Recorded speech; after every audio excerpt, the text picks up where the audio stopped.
안녕하세요. 굿 리스너 주드 프라이데이입니다. 제가 살고 있는 인도는 지난주에 이미 40도를 넘겼습니다.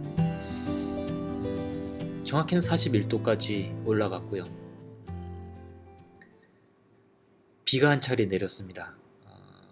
밤에 비가 내렸고요. 저는 원래 비를 좋아하지만 시원하게 내리는 비를 보고 있자니 그렇게 기쁠 수가 없더군요. 어떤 한 주를 보내셨나요?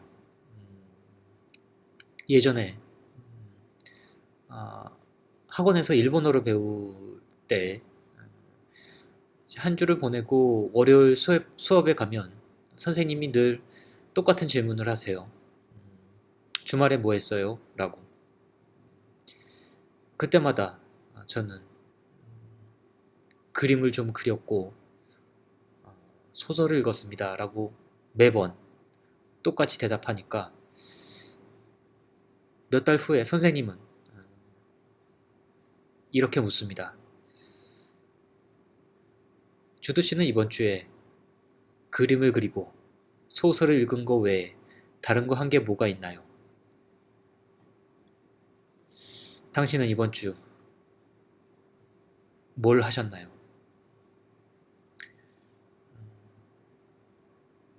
늘상 일상적인 일도 중요하지만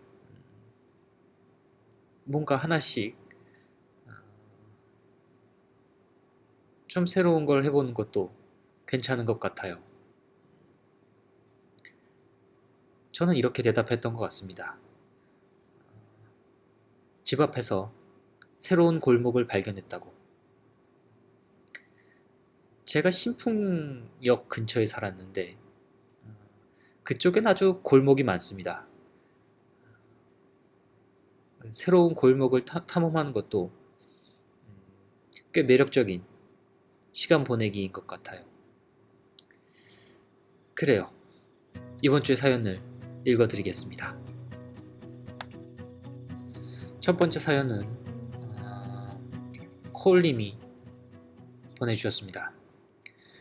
글쎄요, 제 이야기를 주두님의 그림으로 볼 수 있을지 모르겠네요. 주두님과 많은 주두님의 독자분의 공간에 저의 글을 남기고 싶습니다. 행복한 글에 전형적인 이별 이야기를 쓰게 되어서 윗글 주인공 분에게는 좀 미안하네요. 하하. 저는 문자를 통한 통보식으로 남자친구와 헤어진 지 2달이 조금 안 됐습니다. 물론 제가 차였고요.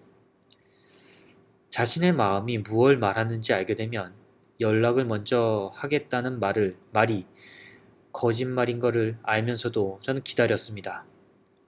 헤어지고 한 달 후 답답한 마음에 먼저 연락을 했지만 저는 잘 지내라는 바보 같은 말을 해버렸네요.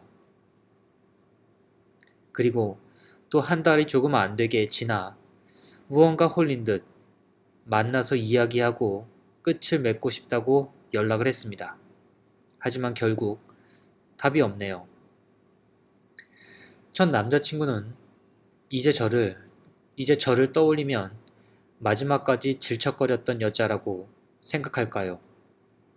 사랑한다는 말 없이도 눈빛 하나로 서로를 느끼던 사이에서 전 남자친구는 마음의 문을 닫았고 저도 이제 서서히 그에 대한 마음을 닫아야겠다고 정리가 되어지네요. 얼마나 더 마음이 아파야 잊혀질까요? 주드님, 이 어려운 저의 마음을 그림으로 표현해 주실 수 있을까요? 라고 보내주셨습니다. 그래요. 얼마나 더 아파야 잊을 수 있을까요? 아,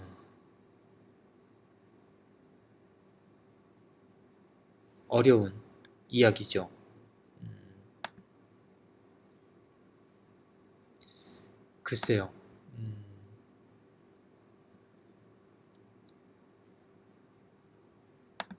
뭐랄까. 좀 덜 아프고 잊을 수 있으면 좋겠네요. 그런 방법이 뭐가 있을지 이렇다 할 방법을 알려드리기는 어렵지만 저는 이런저런 고민이 있을 때 아, 그저 좀 오래 걸었던 것 같습니다. 기승전 산책이라고나 할까요? 몸을 많이 움직이면 아, 머리가 덜 움직입니다. 정말이에요. 몸이 아주 피곤해지면 몸을 누워도 잠이 잘 오고요. 아무튼 몸을 좀 많이 쓰면 어떨까 싶습니다. 그래요. 사연 보내주셔서 고맙습니다. 다음 사연은 봄결님이 보내주셨습니다. 방금 퇴근한 후에 맥주 한 잔을 마시며 최근 들어 가장 여유롭게 148화를 마음으로 읽었습니다. 진소 148화를 마음으로 읽었습니다. 마음이 평소보다 더욱 두근거리는 건 단지 진눈깨비 소년의 선물 골라주는 남자 씬이 마지막으로 향하기 때문만은 아닐 거예요.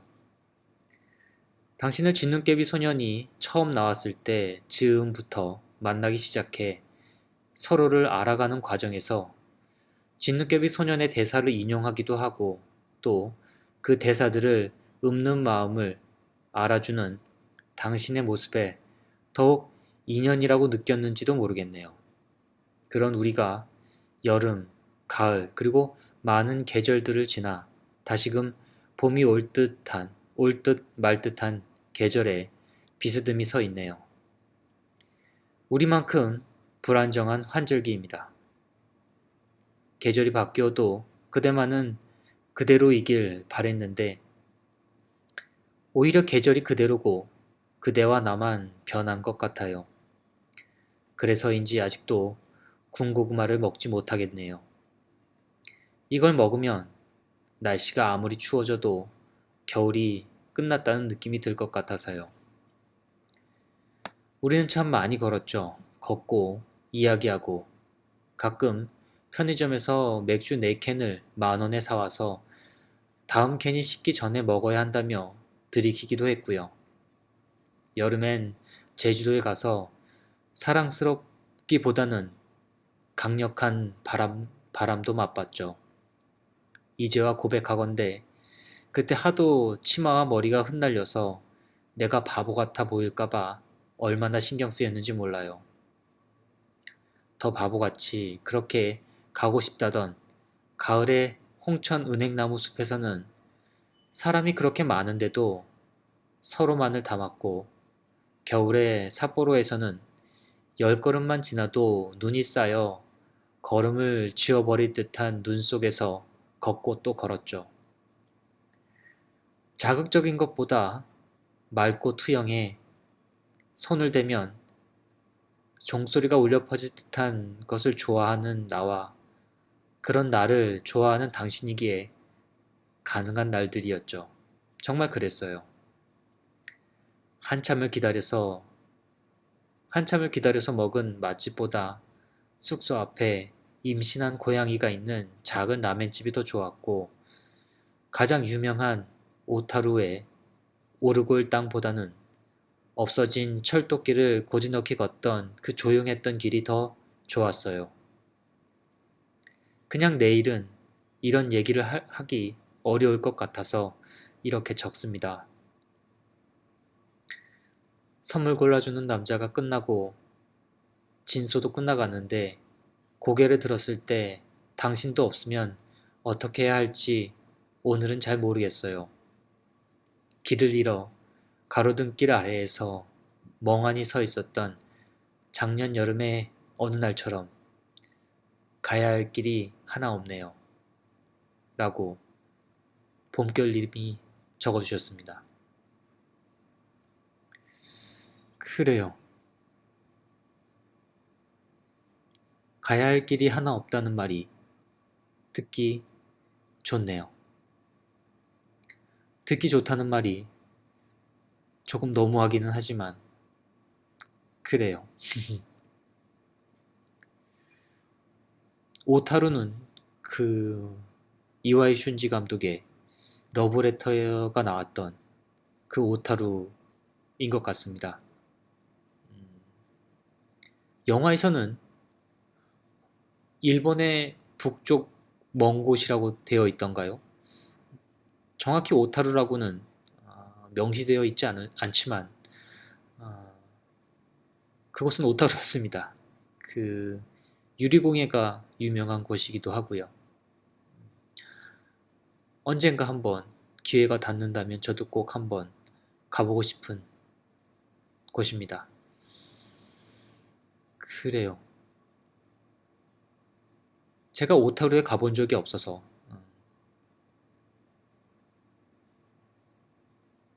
그곳을 그려드리지는 못했고 홍천의 은행나무 숲길을 그렸습니다. 그 홍천의 은행나무 아래에서 함께 춤을 추는 그림을 그렸는데 뭐랄까 여러분 아름다운 곳에서 춤을 춰보신 적 있나요? 저도 아직 그런 적은 없지만 어쩐지 누군가와 잊을 수 없는 기억을 만들고 싶다면 괜찮은 것 같아요. 우리나라 사람들 참 춤추는 것에 대해서 안 좋은 인상이 많잖아요. 그러면서도 체육 시간엔 춤곡을 하나 배웠던 것 같습니다. 그래요. 춤을 춥시다. 헤어지셔서 마음이 허전하시겠지만 시간이 지나면 좋은 기억만 남을 수도 있고요. 뭐 아닐 수도 있지만 대부분은 좋은 기억이 남는다고 하더군요. 그래서 다들 왜 헤어졌는지 기억하지 못하곤 합니다. 그래요. 사연 고맙습니다. 봄결님. 다음 사연은 소라비님이 보내주셨습니다. 저의 친한 친구 중 한 명인 그녀는 고등학교 학창 시절 때부터 20대 중반까지 9년의 청춘을 함께한 남자친구가 있었습니다. 한창 진로를 고민하며 앞날을 고민하는 시기가 왔고 오랫동안 만났던 연인과의 관계가 너무 익숙해져 버려 멈춰 있는 것 같은 느낌에 결국 그녀는 남자친구와 이별을 택했습니다. 오랜 시간을 만난 연인이라 이별이 익숙하지 않아 힘들어했어요. 시간이 흘러 제 친구와 헤어진 첫 남자친구는 각자 새로운 연애를 시작했죠. 전 연인과 함께한 시간이 길어 새로운 사랑을 하면서도 종종 그가 생각났다고 했어요. 저도 충분히 이해가 갔습니다. 저도 한때 학창 시절부터 6년을 만났던 연인이 있거든요. 그렇게 오랜 시간 함께 했는데 빠른 시간 내에 잊을 수 없다고 그게 제가 할 수 있는 유일한 위로였습니다. 지금 제 친구의 연인도 굉장히 좋은 사람이에요. 제 친구를 누구보다 아끼고 사랑하고 그 모습이 고스란히 느껴지거든요. 초반과는 달리 시간이 해결해 주어서인지 그녀는 새로운 사람과 몇 년째 만남을 이어가고 있답니다. 그러다 최근 그녀는 전 연인의 결혼 소식을 우연히 알게 되었다고 했습니다. 그러면서 기분이 정말 이상하다고 하더군요. 그 소식에 몇 시간 동안 가만히 아무것도 안 하고 앉아 있었다고 했어요. 다 알 수는 없지만 그녀의 마음이 조금은 이해가 갔습니다. 저는 친구로서 그녀에게 어떤 말을 해야 할까 고민하다 행복하게 잘 살면 된다고 했어요. 너도 그 사람도 그게 서로 함께 보낸 청춘에 대한 정답이라고요. 인생에서 가장 빛나는 청춘이라는 시간을 오랫동안 함께한 사이인데 그게 가장 좋은 대답인 것 같았습니다. 저도 제 청춘의 사랑이 항상 행복하기를 바라거든요. 제 청춘의 사랑보다 좀 더 긴 시간을 보냈었던 두 사람의 청춘을 이제 멈춰버린 시간을 주두님의 그림 속에 기억될 수 있길 바랍니다. 라고 소라비님이 보내주셨습니다. 그래요. 아주 오래 만난 연인에 대한 진부한 이야기들이 많지만 사실 이렇게 오래 인연 관계를 맺은 사람들은 그렇게 많지 않은 것 같아요.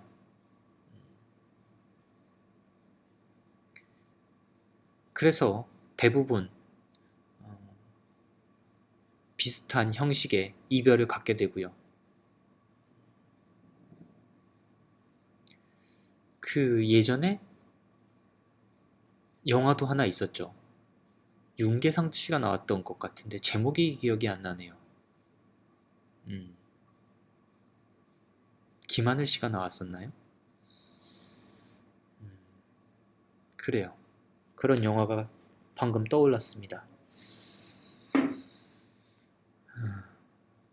오늘은 이별 이야기가 많네요. 이별 특집이 되어가고 있는 것 같은데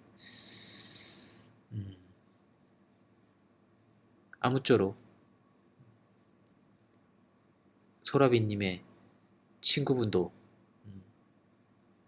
좋은 일 위주로 기억이 남으셨으면 합니다. 사연 고맙습니다. 네, 오늘 읽어드릴 소설은 지난주에 읽으려다가 읽지 못한 오쿠다 히데오의 무코다 이발소입니다.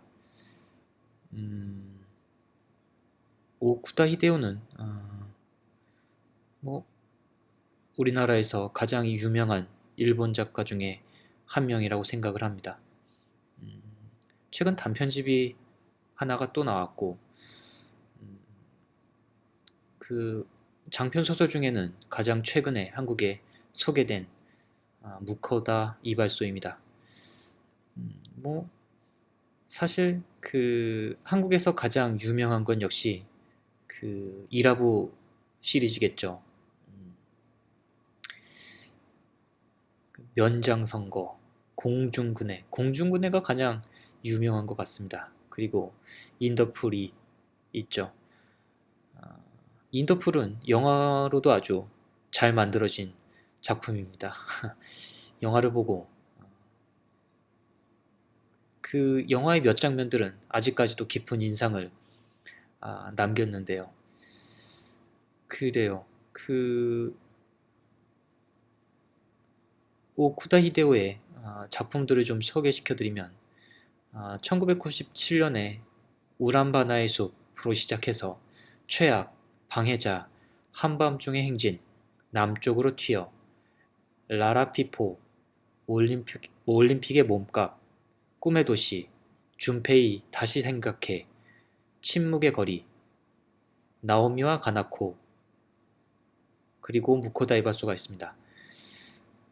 수필집도 좀 있고요. 수필에는 시골에서 로큰롤, 야구를 부탁해, 야구장 습격 사건, 연장전에 들어가다 등이 있습니다. 그래요. 저는 아직 그 오쿠다 히데오의 수필집을 읽어보지는 못했습니다. 출간되어 있는지도 조차 잘 모르겠네요. 아무튼 134회 나오키상을 수상한 작가입니다. 그 일본의 문학상이 몇 개 있지만 몇 개가 아니라 뭐 아주 많죠. 아주 많지만 우리나라에 가장 알려진 건 역시 뭐 나오키상이 가장 유명한 것 같습니다. 아쿠타가와상도 유명하긴 하지만 잘 팔리는 순으로는 역시 나오키상인 것 같습니다. 가장 상업적인 소설에 그 수상이 많이 되는 그런 상이기도 하고요. 나오키상에 비하면 아쿠타가와는 조금 문학적인 소설에 좀 상을 주는 것 같습니다. 그래요. 그 중간 정도의 그 일본 서점 대상이 있는 것 같고요. 그렇습니다. 그 오쿠타 히데오는 1959년에 기후현에서 태어났습니다. 기후현은 그 일본 혼슈에 있는 현이고요. 그 찾아봤더니 기후현에는 그 경계에 바다가 없는 그 내륙으로만 이루어진 몇 개 안 되는 지역이라고 합니다. 그 소설가가 되기 전에 기획자, 잡지 편집자, 카피라이터, 구성작가 등 이런저런 직업을 거쳐서 1998년 나이 40에 우남바나의 숲으로 데뷔를 했습니다. 그래요. 나이 40에 데뷔를 했군요. 그런 걸 보면 저는 굉장히 빨리 만화가로 데뷔를 한 것 같습니다. 그래요. 그 제가 나무위키를 보고 있는데 이렇게 소개가 되어 있네요. 쉽고 간결한 문체로 인간을 유머러스하게 때로는 잔혹할 만큼 리얼하게 그려내며 작품마다 독특하고 매력적인 인물을 등장시켜 독자를 매료시킨다. 일본 사회의 부조리나 모순을 배경 삼아 이야기를 전개시킨다. 라고 쓰여 있습니다.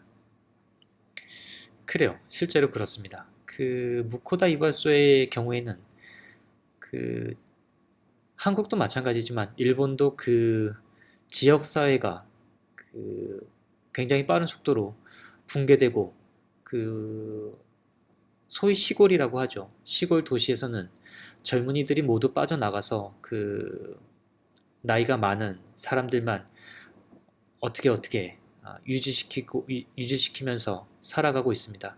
그래서 상권이 붕괴되고 있고요.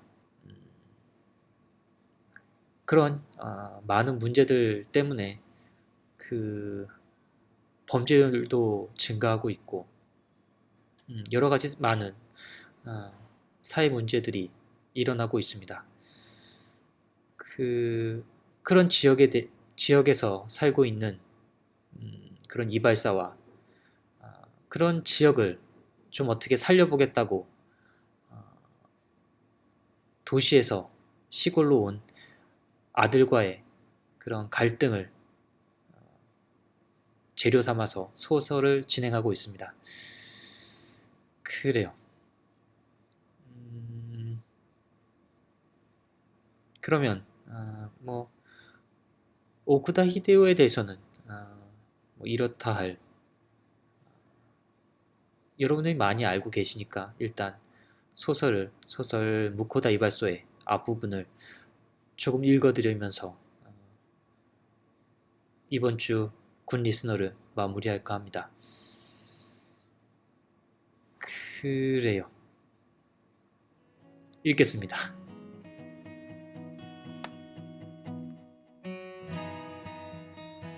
1. 무코다 이발소는 홋카이도 중앙부에 있는 도마자와 면에서 전쟁이 끝난 지 오래지 않은 1950년대부터 이어져 내려오는 옛날 이발소다. 주인인 야스히코는 53살의 평범한 이발사, 28살의 아버지로부터 이발사를 물려받은 후 사반세기에 걸쳐 부부 둘이 이발소를 꾸려오고 있다. 무코다 야스히코가 가업을 잇게 된 것은 아버지가 허리 디스크를 앓아 일할 수 없게 된 탓이었다.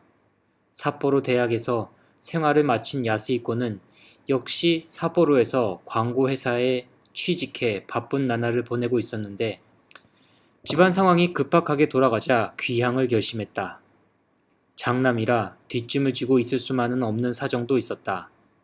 이용 학원에 다니면서 기술을 기초부터 배워 아버지 뒤를 잇게 되었다. 그 아버지는 3년 전 80살로 세상을 떠났다.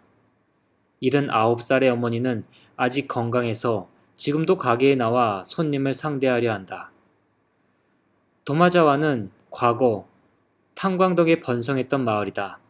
메이지 시대 초기 석탄 광맥이 발견되자 여기저기에 탄광이 생겨났고 일본 각지에서 사람들이 모여들었다. 1950년대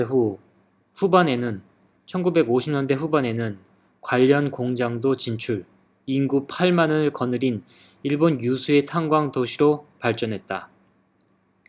그런데 1960년대 후반에 들어서자 에너지 정책이 석유로 전환된 데다 외국에서 싸게 들여오는 석탄 탓에 경쟁력을 잃어 쇠퇴하기 시작했다. 야스히코의 소년 시절은 고스란히 그 쇠퇴기와 겹쳤다. 탄광이 줄줄이 문을 닫았다. 덩달아 반 아이들도 전학을 갔고 초등학교와 중학교에 통폐합이 잇따랐다. 타겟책으로 영화제를 유치하고 레저시설을 조성하는 등 관광산업에 힘을 쏟았지만 별 효과는 없었다. 방만한 탁상 행정의 결과 빚더미만 날로 늘어갔다. 야스히코가 삿포로에서 사회인이 되던 해 도마자와 면은 끝내 재정 파탄으로 내몰렸다. 그 후 인구 유출이 더욱 심각해져 드넓은 자연 속 여기저기에 사용하지 않는 도서관과 음악당 건물만이 덩그러니 서 있게 되었다. 과거 10군데 이상 있던 이발소도 지금은 2군데밖에 남아있지 않다. 손님은 대부분이 마을의 고령자다. 장래성이 없어 야스히코는 자신을 마지막으로 이발소의 문을 닫으려 했다. 가업이라고는 하나 기껏해야 탄광마을의 이발소, 자랑할 만한 것이 못 된다. 25살인 맏딸 미나는 도쿄에 있는 복식 전문학교에 진학했고 졸업한 후에는 그대로 도쿄에 남아 의류회사에서 일하고 있다. 23살의 맏아들 가즈마사는 삿포로에서 사립대학을 졸업하고 중견 상사에 취직했다.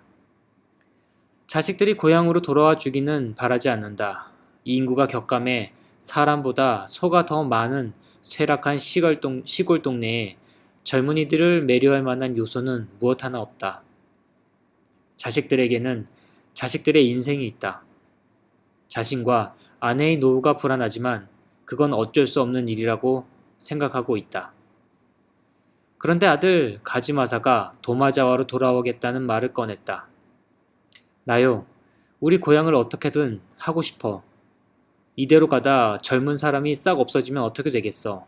할아버지 할머니만 남은 동네가 되다 못해 나중에는 아예 없어질 거라고.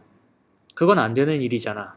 나 아버지 뒤를 이어 무코다 이발소를 맡을 거야. 올 설에 귀성했을 때 가즈마사는 가족들 앞에서 대뜸 그렇게 말했다. 청년단의 세가와 씨와도 얘기해봤어. 그 사람도 가업인 주유소를 하고 있잖아. 세가와 씨가 나도 도시로 나가고 싶은 꿈이 있었지만 이 고장에서 주유소가 없어지면 동네 사람들이 얼마나 곤란하겠느냐. 그러니 세가와 석유의 간판을 지킬 의무가 있지 않겠느냐. 그렇게 말하더라고. 나 그 자세가 훌륭하다 싶었어. 원래가 말이 많은 아들인데 그날따라 열변을 늘어놓았다. 그럼 지금 다니는 회사는 그만두겠다는 말이냐? 대학 졸업하고 애써서 들어간 회사인데 아깝지 않겠어? 야스히코가 묻자 가즈마사는 딱 잘라 대답했다. 미련 없어. 그래도 너 일 시작한 지 겨우 1년 만에 그만두는 건 너무 이른 거 아니냐? 그야 이제 겨우 일을 좀 익혔는데 그만두겠다고 하자니 회사에 미안하기는 하지.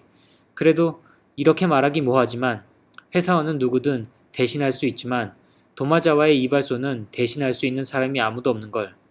내가 물려받지 않으면 노다이케에 있는 스타키 아저씨네 이발소만 남잖아. 거기도 아들이 삿포로로 가버렸으니까 이대로 가면 앞으로 10년 남짓에 도마자와의 이발소가 사라진다고. 그렇게 되면 마을 사람들이 얼마나 불편하겠어. 가즈마사의 열변을 들으면서 야스히코는 적지 않게 위화감을 느꼈다. 중학교 시절부터 절대 이발소를 잊지 않겠다고 하던 아들이 아닌가. 아들은 도쿄로 가서 방송국 관련 일을 하고 싶다는 꿈을 품고 있었다. 그런데 고등학교에 올라가 다소 현실적이 되자 삿포로에 있는 대학에 진학하고 또 취직까지 했다. 그래도 집을 떠난다는 방침은 변하지 않았을 것이다. 아들에게 그 사이 어떤 심경의 변화가 있었던 것일까? 갑자기 고향의 애착을 느끼기라도 한 것인가? 가즈마사의 선언을 두 손 들어 환영한 쪽은 어머니였다. 할아버지가 하늘나라에서 얼마나 좋아하시겠니? 잘됐다, 잘됐어. 어머니는 눈물까지 글썽이며 손자를 향해 두 손을 모으고 머리까지 굽실거렸다. 아내 교코는 이런 시골 이발소 굳이 물려받지 않아도 되는데 하고 아들의 앞날을 걱정하면서도 내심 기뻐하는 눈치였다. 부부와 시어머니 셋이 사는 것보다 젊은 아들이 있어주는 편이 생활에도 탄력이 있을 것이 뻔한 일이다. 교코는 그날 이후 기분이 좋다. 부엌에서 일할 때도 콧노래를 흥얼거린다. 그러나 야스히코의 복잡한 심정을 풀 길이 없었다. 인구가 날로 줄어드는 이런 시골에서 이발소에 앞날이 있으리라고는 생각되지 않는다. 젊은 사람들이 없지는 않지만 최근에는 다들 한 달에 한 번 삿포로에 쇼핑 다녀오는 길에 이발과 미용까지 하고 온다. 그 점을 지적하자 가즈마사는 유독 자신만만하게 이렇게 대답했다. 그게 기존 방식을 고수하려고만 하니 앞이 안 보이는 거지. 나도 삿포로에서 사회 경험을 쌓았다고. 그냥 이발소를 하겠다는 말이 아니야. 내 계획은 말이지. 가게를 증축해서 같은 공간에 카페를 만들 거야. 옆에 있는 창고 전혀 사용하지 않잖아. 그 땅을 활용하면 6평 정도는 넓힐 수 있으니까 거기에 동네 사람들 쉼터처럼 카페를 차려서 새로운 손님을 끌어들이는 거지. 야스히코는 반론하고 싶은 거리가 많았지만 아무튼 좀 기다리라고 충고하고는 그때는 별 다른 말을 하지 않았다. 말이 쉬워서 증축이지. 지금은 어떻게 할 것인가? 자금은 어떻게 할 것인가? 지금 무코다 집안에는 그런 돈을 마련할 여력이 없다. 그리고 한 달이 채 지나지 않아 가즈마사는 한마디 의논도 없이 회사를 그만두고 집으로 내려왔다. 도마자와에서 한 1년 동안 아르바이트를 해 학비를 벌고 다시 삿포로에 가서 이용학원을 2년 다닌 후 26살에 이발사가 되겠다는 것이다. 야스히코는 아들의 결단이 그저 당혹스러울 따름이었다. 속으로는 자신의 아들이 좀 더 큰 뜻을 품어주었으면 했던 것이다. 가즈마사는 동네 목공소에서 아르바이트를 시작했다. 그러나 아무런 기술이 없고 기계도 다룰 줄 모르니 트럭에 원자재와 가구를 실어 나르는 일밖에 할 수 없었다. 그나마 1년 일하고 그만두는 조건에 같은 동네 사람이라 목공소 주인이 봐줘서 고용했다는 인상이었다. 손자를 위한 일인데 이용학원 학비 정도는 할머니가 내주마. 어머니는 그렇게 말했지만 가즈마사가 씩씩거리면서 단호하게 거절했다. 할머니, 전 이제 어린애가 아니라고요. 전부 제 힘으로 할 거예요. 할머니 연금으로 학교를 다니다니 남자가 할 짓이 아니죠. 어머니는 또 감격해서 또 눈물을 글썽거렸지만 야스히코로서는 육체 노동을 하는 아르바이트가 무슨 득이 되랴 싶어 할머니 말을 따르면 좋겠는데 하고 생각한 것도 사실이었다. 가즈마사는 매일 아침 6시에 일어나 교코가 싸주는 도시락을 들고 기운차게 집을 나선다. 2월의 도마자와는 영하 10도를 쉬이 밑돌아 콧물이 얼어붙을 정도다. 그런데도 이제 곧 봄이 올 거라 활기차게 말하면서 힘든 내색을 전혀 하지 않는다. 그러나 그 밝은 표정에서 야스히코는 왠지 모르게 괜한 허세를 부리는 듯한 느낌을 받는다. 좋지 뭘 그래. 뒤를 이을 사람이 생겼는데. 야스히코 자네 배부른 소리 하는 거 아냐? 눈을 부라리며 그렇게 핀잔을 주는 사람은 불알친구 다니구치 슈이치다. 다니구치는 소규모 전기공사 가게의 사장으로 초등학교 시절부터 어울려 논 사이다. 아들놈이 삿포로로 떠난 후로 그만인데 그것도 버젓한 회사에 다니면 군소리는 안 하겠는데 숲속에서 돈 안 받고 일하는 점장이라고 돈 받고 일하는 점장이라고 입으로야 언젠가는 독립하겠다고 하지만 글쎄다. 도시 나가서 그러고 사느니 우리 전기공사 일이나 배우는 편이 써먹을 때가 많지. 가즈마사가 잘한 거야. 둘은 단골 술집 다이코쿠에서 술을 마시고 있었다. 도마자와 면에는 음식점이 몇 군데 남아있지 않아 1년에 100일 밤은 이 술집에서 얼굴을 내민다.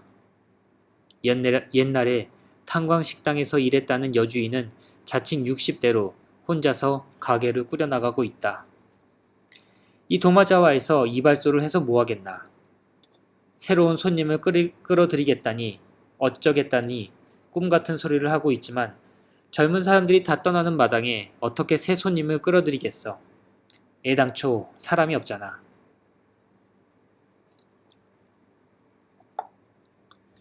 산을 향해 자 어서들 오십시오 하고 외치는 거와 다름없지 않나 말인가.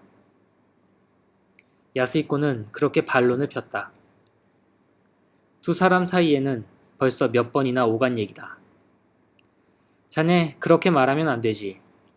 젊은 사람이 도전해 보겠다는데 우리 같은 부모 세대는 그저 응원하는 게 도리야.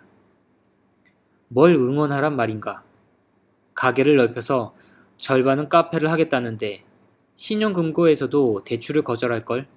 가령 자금은 어떻게 조달했다 쳐도 카페가 잘 안되면 그 빚은 누가 갚겠어. 가즈마사가 혼자 갚게 할 수는 없으니 결국 내가 뒷감당을 하게 될 거 아니냐고. 비관적으로 생각하면 그렇겠지. 다니구치가 오징어를 질겅이면서 말한다. 누가 낙관적으로 생각할 수 있겠어. 이렇게 아무도 없는 시골에서. 야스히코는 강경하게 말을 되받았다. 그래도 아무튼 좋은 일이잖나. 아들이 돌아왔으니. 여주인이 카운터 너머에서 끼어들었다. 난 젊은 사람이 동네에 남아주는 건 무조건 찬성이야. 이대로 노인네들만 남으면 동네 자체가 소멸될 수도 있잖아. 아줌마야 동네에 젊은 사람들이 있어주면 좋겠지. 나도 그건 마찬가지야.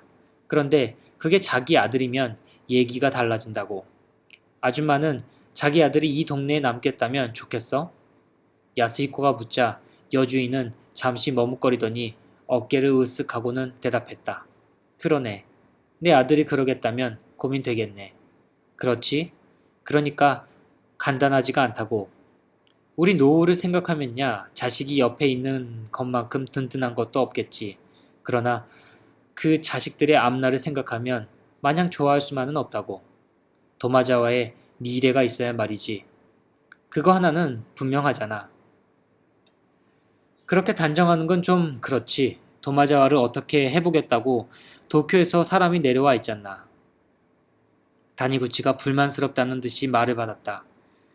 도쿄에서 내려온 사람이란 총무성에서 파견된 관료로 면장을 보좌하고 있다.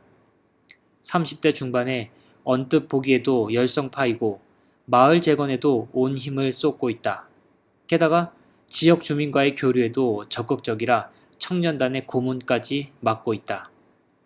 그 도쿄에서 내려온 관리가 오히려 일부 사람들을 부추겨서 안이한 기대를 품게 하고 있는 건 아니냐고. 그건 잘 모르겠지만 털털하고 좋은 사람이야. 도쿄 대학을 나온 인텔리인데 조금도 우쭐거리지 않고 동네 사람들과 하나가 돼서 같이 고민하고 있다고. 그래, 맞아. 사사키 씨 말하는 거지. 우리 가게에도 온 적이 있는데 사람 좋던 걸 뭘. 술집 여자도 동조했다. 야스히코는 사사키라는 관리에게 통 친근감을 느껴지지 않았다. 오히려 그 밑도 끝도 없는 긍정적인 태도가 진정성에서 우러나오는 것인지 의문이 느껴지고는 했다. 그런데 가즈마사는 사사키에게 크게 감화된 눈치였다. 그 점도 마음에 들지 않았다. 자네는 옛날부터 걱정이 너무 많은 게 탈이야. 좀 더 낙천적으로 살라고. 그렇게 말하고는 다니구치는 야스히코의 어깨를 툭툭 쳤다.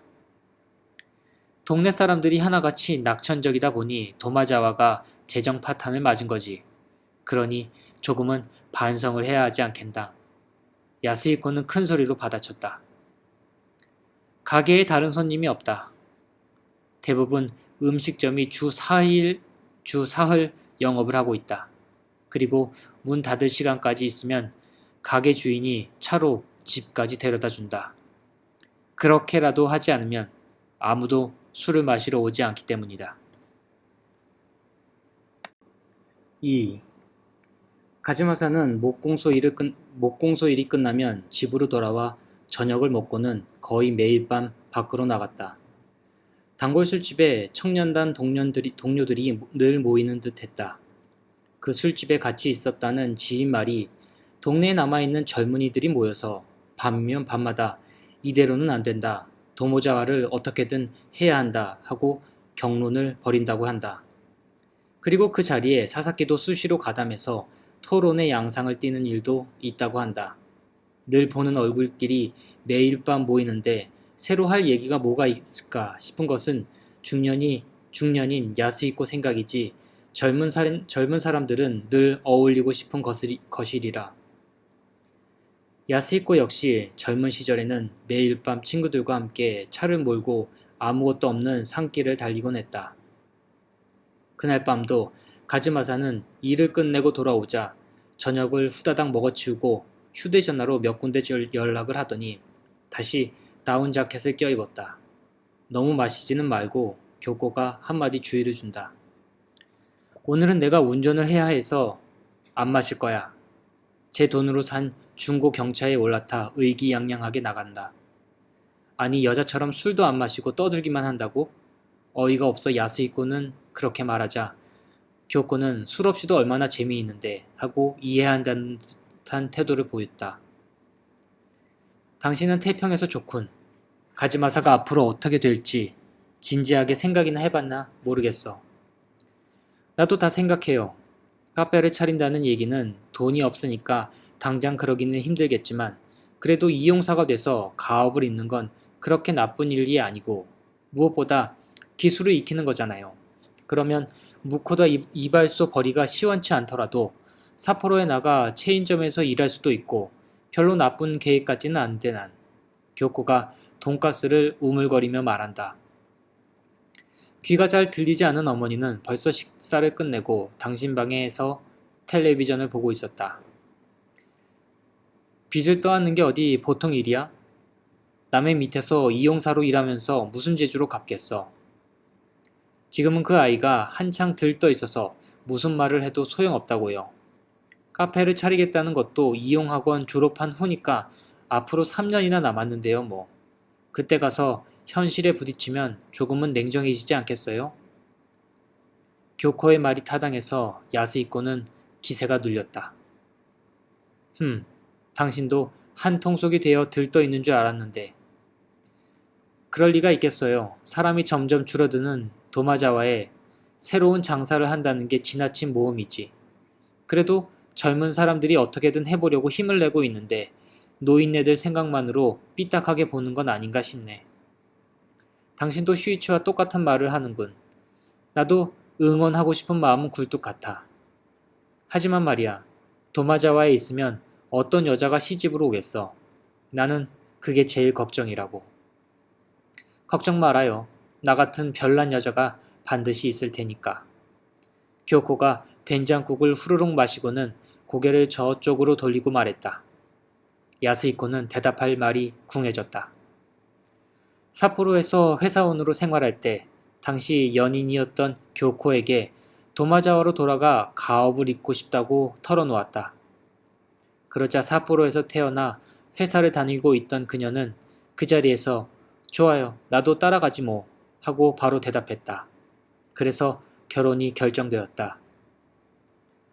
교코는 이용학원에는 다니지 않았지만 통신 교육을 통해 부기를 공부하면서 이발소 주인 아내로서의 나날에 대비했다.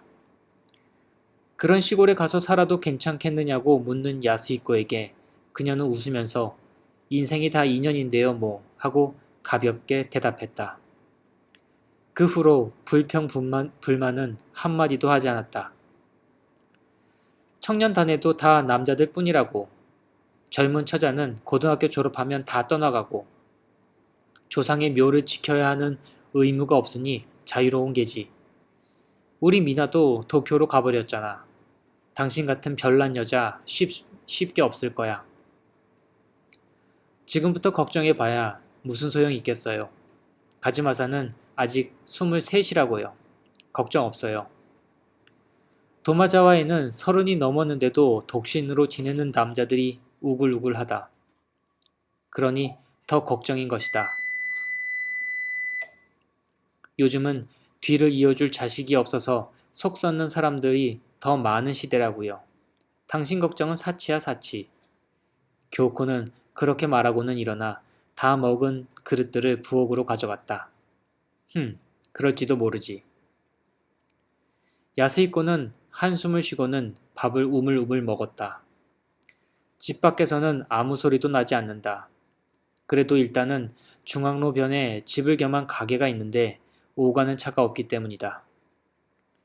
집안에 울리는 소리는 귀가 잘 들리지 않는 어머니 방에서 왕왕거리는 텔레비전 소리뿐이다. 무코다 이발소는 아침 7시에 문을 열고 빨강과 파랑 사인폴에 폴을 돌린다. 아주 가끔 출근 전에 이발을 하러 오는 손님이 있을 터라 그들을 맞이하기 위해서다. 그러나 그런 손님은 정말 어쩌다 한번 있기 때문에 안에서 아침을 먹고 있는 게 보통이다. 작은 동네라 융통성 있게 하지 않으면 가게를 꾸려나갈 수가 없다. 야스히코는 오전 9시가 되면 하얀 스탠드 컬러 셔츠에 까만 조끼로 갈아입고 가게로 나간다. 단 평일에는 손님이 거의 없다.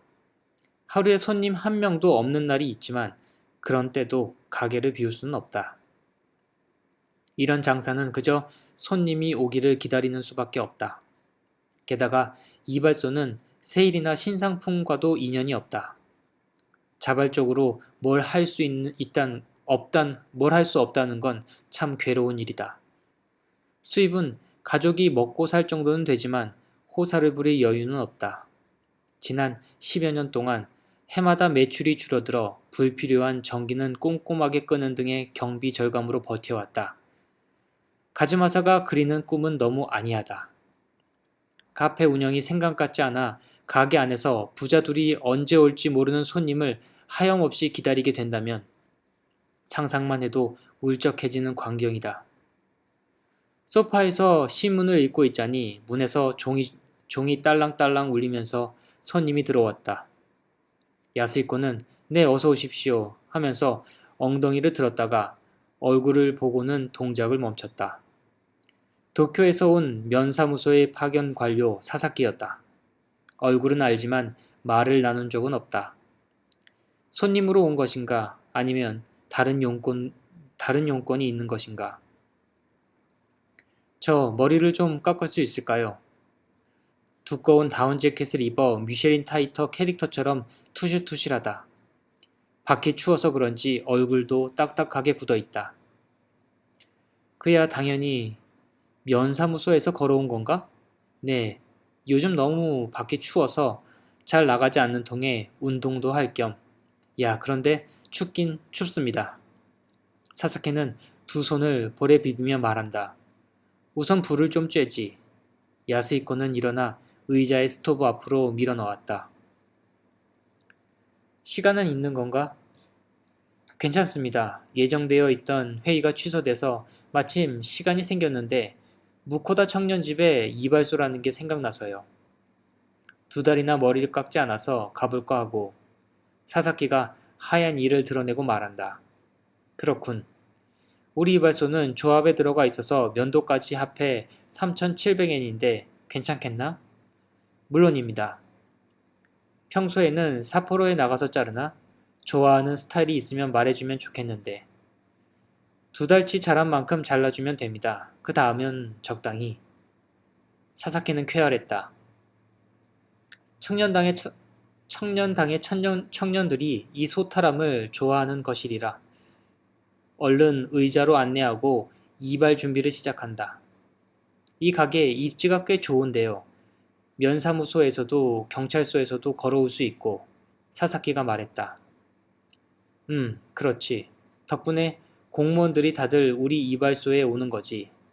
대신 스포츠센터와 공연주택이 있는 지역 사람들은 다른 이발소에 가지만 자연스럽게 구역이 나뉘었군요.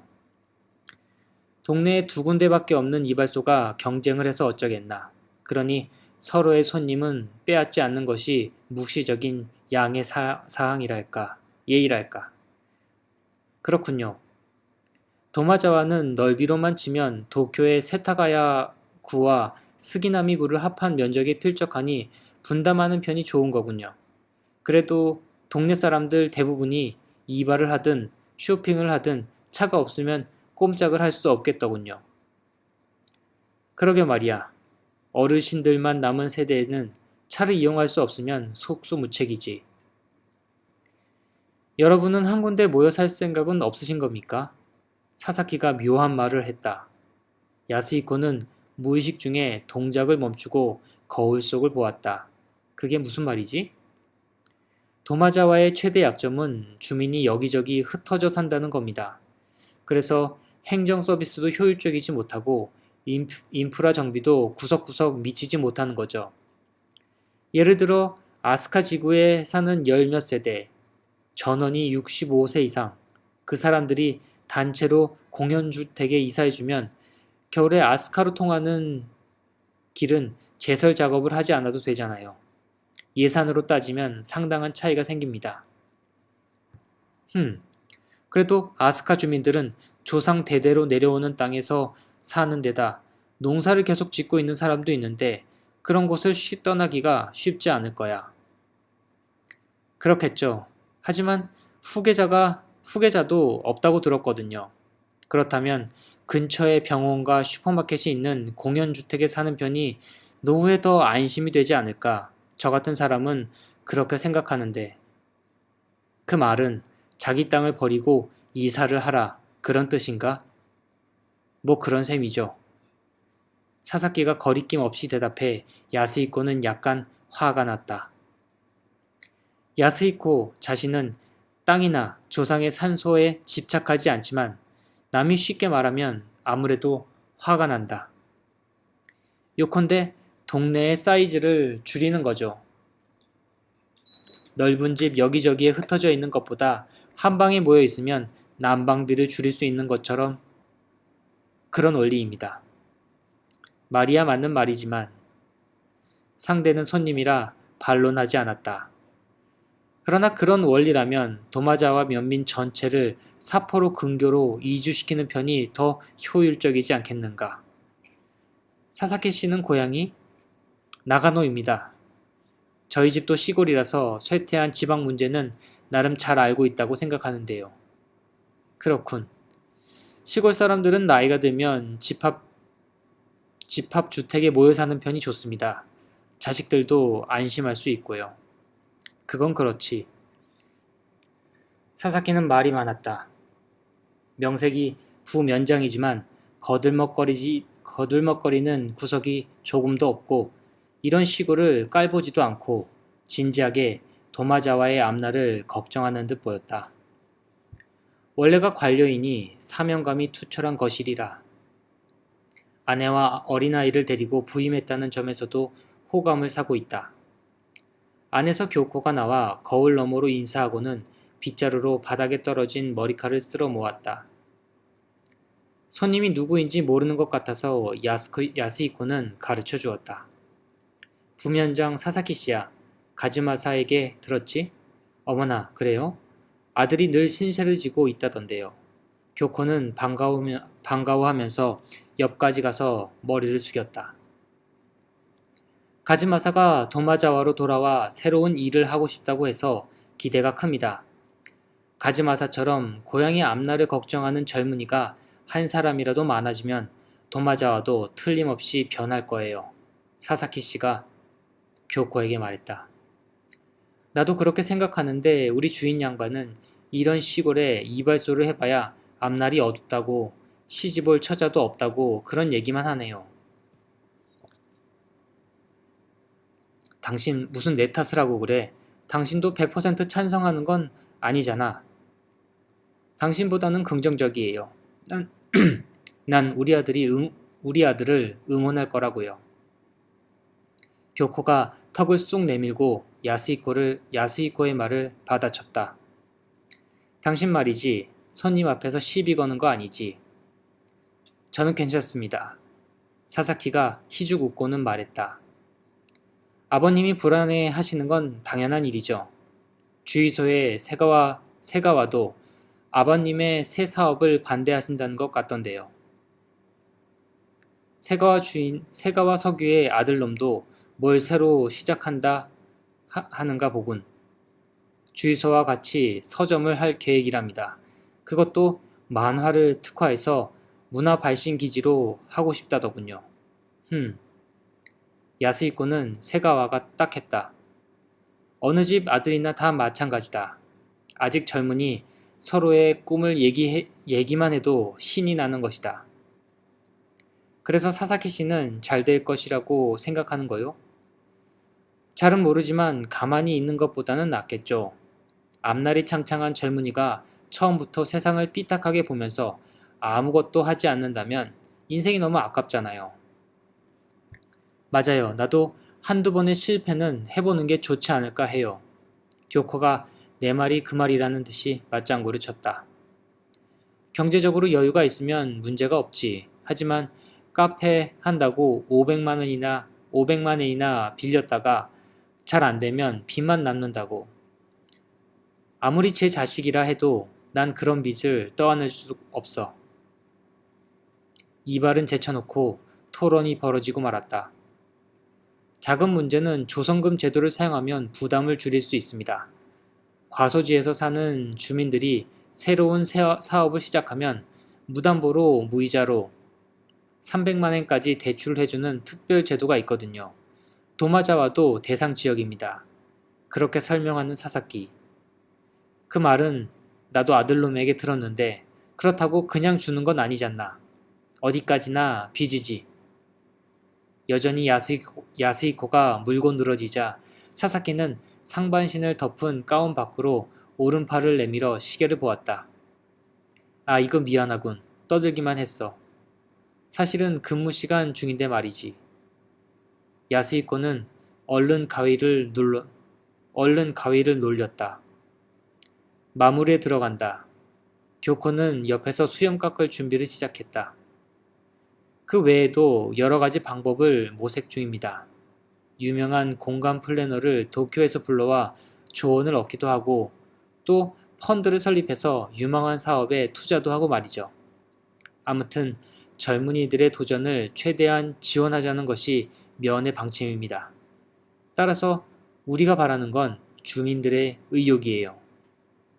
사사키가 태도를 바꿔 차분하게 말했다. 그것 봐요. 거참 시끄럽군. 당신은 잠자코 있어.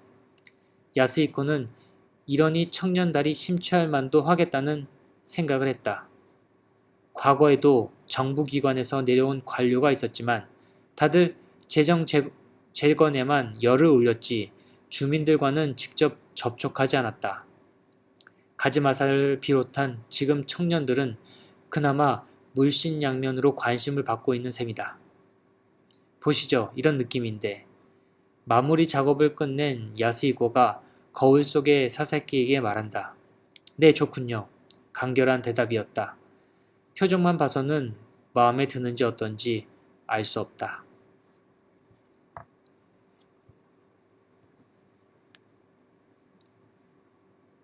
네, 이번 주에는 오쿠다 히데오의 새로운 소설인 무코다이버스를 읽어드렸습니다. 그래요. 이제 금요일인데 저는 금요일을 좋아합니다만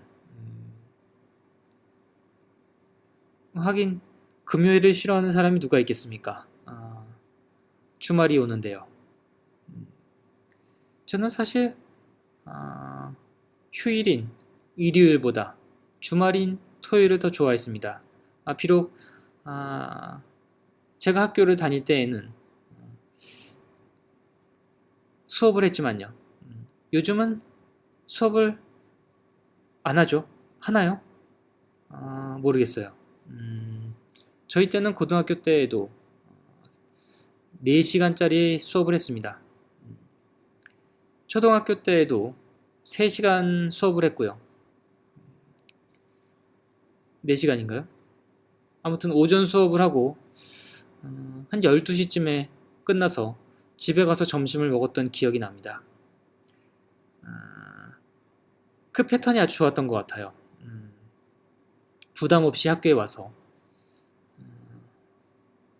수업을 마치고 집에 가서 점심을 먹고 보통 낮에는 엄마가 어디 놀러 나가고 없어서 제가 라면을 끓여 먹었던 것 같아요.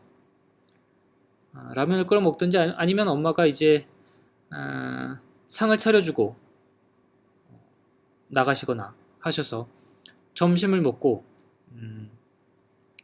그 다음에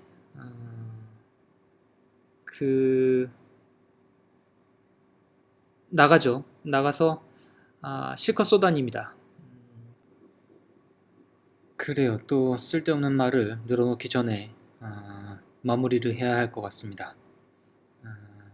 좋은 주말, 휴일 보내시길 바랄게요. 저는 다음 주에 또 뵙겠습니다.